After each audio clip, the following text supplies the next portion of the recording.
The Dallas Stars' regular season is finally over. They defeat the St. Louis Blues by a score of 1-0. And on today's episode, we'll be talking about that game and looking ahead to tonight as the Avalanche and Predators play with a lot on the line in terms of where the Stars will end up in the division rankings. All of this and more coming up on a Friday episode of Locked On Stars. Your Locked On Stars, your daily podcast on the Dallas Stars. Part of the Locked On Podcast Network. Your team every day.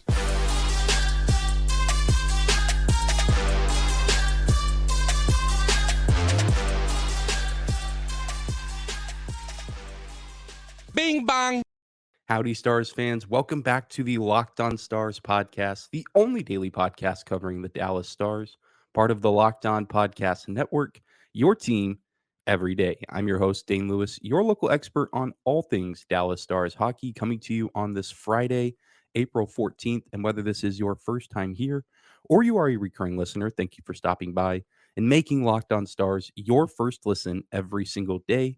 If you're new to the show, be sure to subscribe on YouTube or wherever you get your podcast at. We're free and available no matter where or how you get your podcast. And if you're just now joining us for this run to the playoffs, welcome.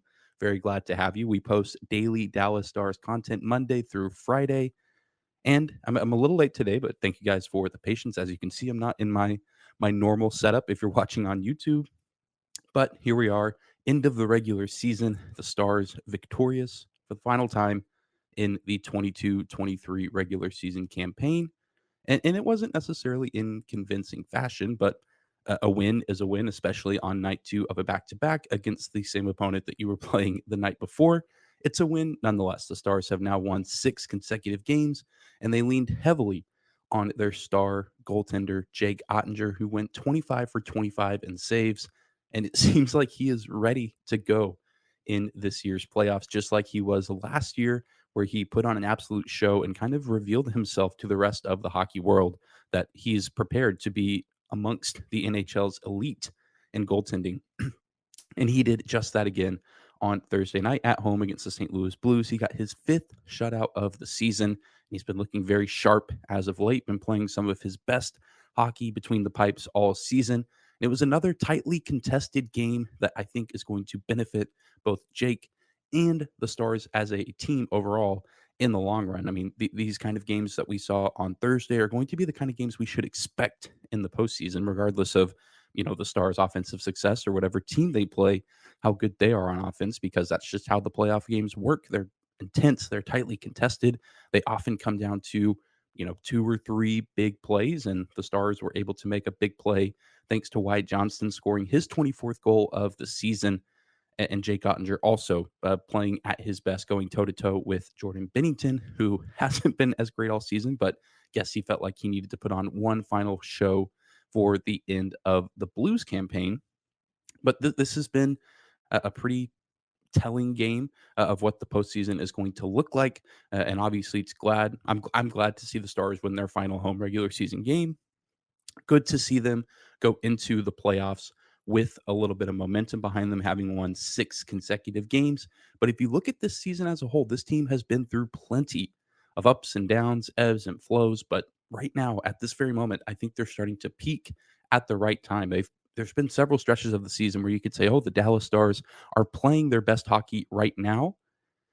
And I feel like this is certainly one of those moments, and maybe the most convincing moment up to this point. I mean, this team is as healthy really as they can be. They finally have Mason Marchment back in the lineup. They have both their goaltenders, they have their top line, they have their top defensemen, they have some good depth defensemen, and they're also just loaded front to back with plenty of guys who have been in these playoff situations before. They know what it takes to win, and they're ready to go out there and do it.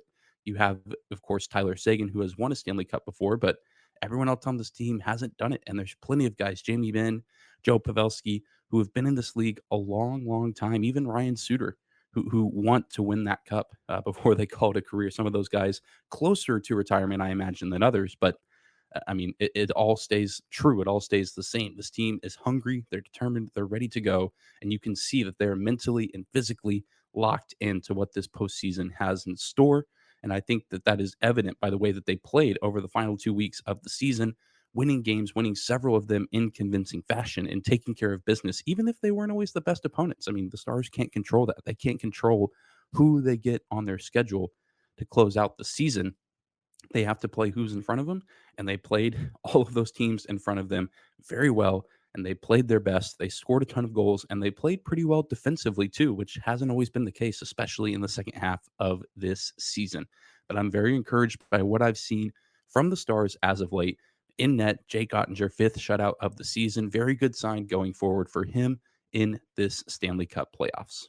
Well, we're going to take a quick break, but when we come back, we'll talk a little bit more about this team and the momentum that they're carrying going into the playoffs. We'll look at some of the specific numbers from this current winning streak right after this.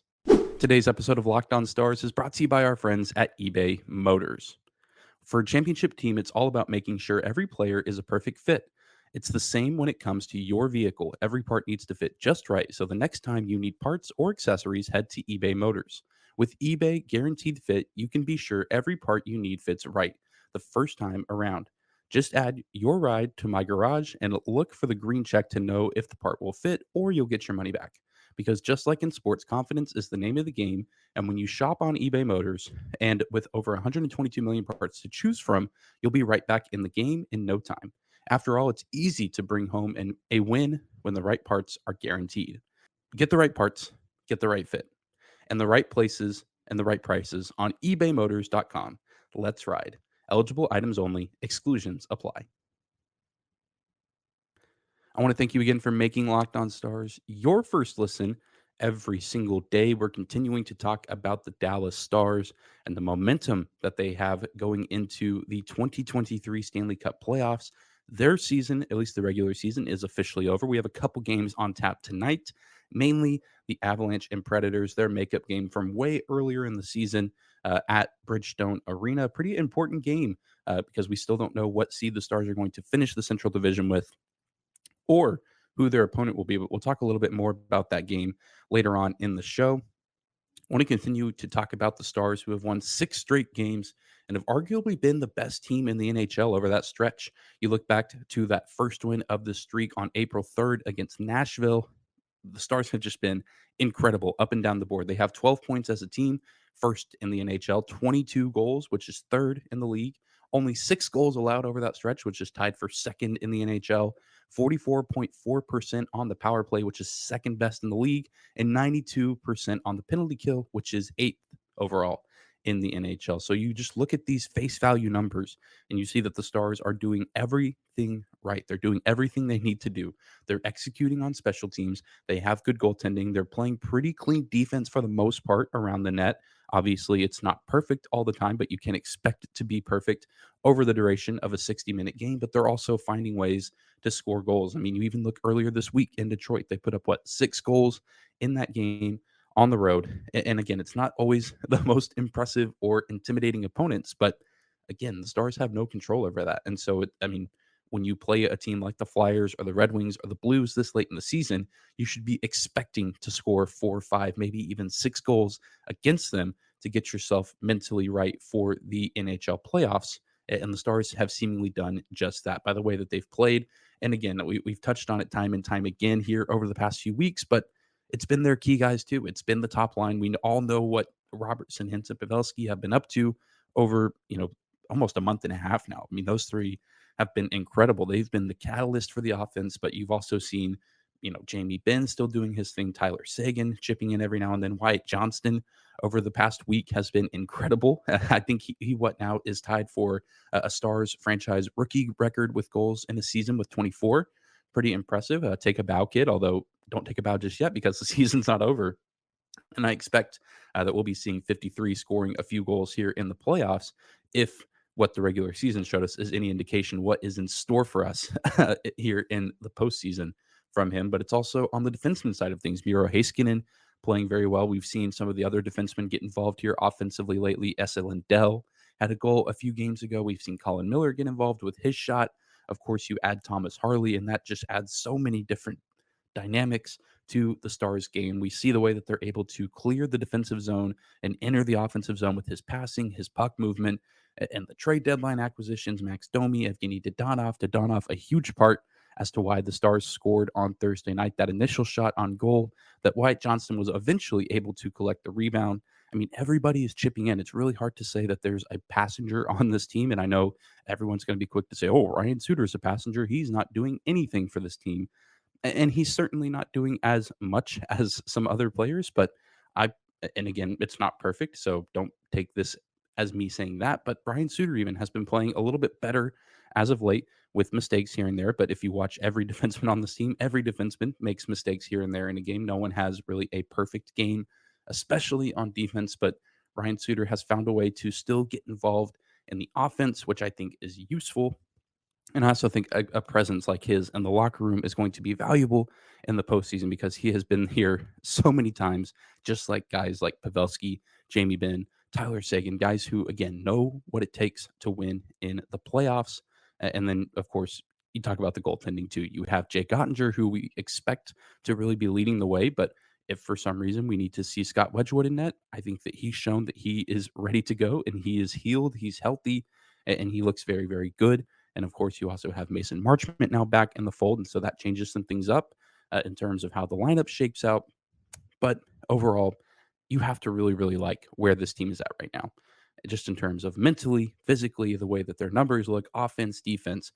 There's not a lot to complain about with how this team is performing. And I think that should give themselves and us as the fans plenty of confidence heading into the playoffs. Well, we're going to take one more quick break, but when we come back, we'll look ahead to tonight's game, the Avalanche and the Predators. A lot on the line in terms of playoff seeding. And we'll talk about that right after this. All right, everybody, closing out a little bit of a quicker episode today. Just a busy, crazy, hectic past few days, but we're still here. Thank you guys for tuning in. And of course, we know that the Stars have done all they can here to close out the regular season. They currently still have a 1 point lead over the Avalanche for the division title, but the Avs do have one more game tonight in Nashville against the Predators. Again, this a makeup game. I believe it was some pipes that burst around Christmas time, New Year's, in Bridgestone Arena that prevented the Avalanche and the Predators from playing this game. So it's been rescheduled to tonight. I guess a lot of teams really, the last night of the season was Thursday, but the NHL has a few makeup games on the schedule, including this one, and it ends up being a very, very important game for the Stars and for the Avalanche. Not so much for the Predators, but they still have to play 82 games. They are contractually obliged to, so or obligated. That's more the right term. And so we will be seeing this game on tonight in Music City. And the Stars, again, they've done all they can up to this point, and so now it's up to the Predators to help them out, or for the Avalanche to not help themselves out and not do themselves any favors. And of course, you can say that, but you can also look at the Stars' schedule. You can look at their record and say they probably could have helped themselves out by winning a few more of those overtime games. But that's neither here nor there. From this point on, the Dallas Stars will have no more three v three overtime and no more shootouts. Every overtime will be 5-on-5, which again, I've said several times this season that I think will benefit them more in the playoffs if they do find themselves in OT. Although an overtime loss in the postseason stings a lot more because you don't get a point and you are then one game closer to elimination. But let's not think that way. That's just kind of where my mind went when I thought, oh, the Stars did all they could. And it's like, well, maybe you win one or two more of those overtime games, and this Avs Predators game doesn't really have as much weight, and the Stars run away with the division. But we all know how the Stars struggled past regulation this season, and we knew it would probably come back to bite them in some way, and it really has, although they're still overall in a very good spot with home ice advantage and a pretty ideal first round series, regardless of who they play. Although we certainly are hoping they can get that top spot in the division and get one of these wild card teams, because I think that will help them and it'll be a favorable matchup for them. Although I do think they could hold their own in a 2 seed versus 3 seed matchup against the Minnesota Wild. And so the Stars, again, in a good spot. And it's nice to just kind of have to be watching this game. A lot of pressure on the Avalanche. Night two of a back-to-back. They, of course, are traveling. They played the Jets at home. They now have to head to Nashville. Nashville also coming off of a back-to-back as well, playing at home against Minnesota. So, I mean, it's almost like last night's Stars Blues game. Both teams, they played the night before. They traveled. And so I don't really know how to gauge this game because it's also so weird because you say, well, the Avalanche are obviously going to be playing hard to win the division, but the Predators don't have a ton to play for. And the Jets, didn't really have a ton to play for last night, as they had already locked themselves into their position for the postseason. They couldn't go up, they couldn't go down. They were locked into where they were at. And the Predators aren't going to the playoffs at all. But I mean, we saw them beat Minnesota last night in overtime with an absolutely sick shot in 3v3 overtime. And so, I mean, obviously they're still playing somewhat hard, but will we see that tonight? Will we see the same effort replicated on the ice tonight? I don't really know. I really do hope so. And part of me wants to believe that they will show some sort of fight because this Predators team has been feisty. They've been scrapping and clawing all season long. And so I wouldn't expect them to just quit now, especially with it being their final game in front of their home crowd. But I don't know. I mean, all we can do is hope and be Predators fans for a day and hope that they can take care of business and get the job done and help their quote unquote friends, the Dallas Stars, out one last time, I guess. I don't really know why I said one last time. I don't think they've ever really been interested in helping the Stars, but who knows? And we'll be keeping a close eye on that game for sure. And then after tonight, we will know who the Stars will be playing in round one of the playoffs. But that is going to do it for today's quick Friday episode of Locked On Stars. Thank you guys so much again for tuning in, making us your first listen every single day. Remember to subscribe to the show on YouTube. Follow us on your favorite podcasting platform. We should have some more content out this weekend and on Monday, likely a crossover episode with the host of the Locked On show of the team that the Stars will be playing. So keep an eye out for that on YouTube. Some more content coming your way here over the next few days as it pertains to the Stanley Cup playoffs. But thank you guys again for the patience on today's upload. Thank you guys for the support. And I hope you guys have a fantastic Friday and a fantastic weekend. Get ready, rest up, because the playoffs are coming. They're only a few days away. So I hope you guys enjoy your weekend, and we'll see you right back here on Monday.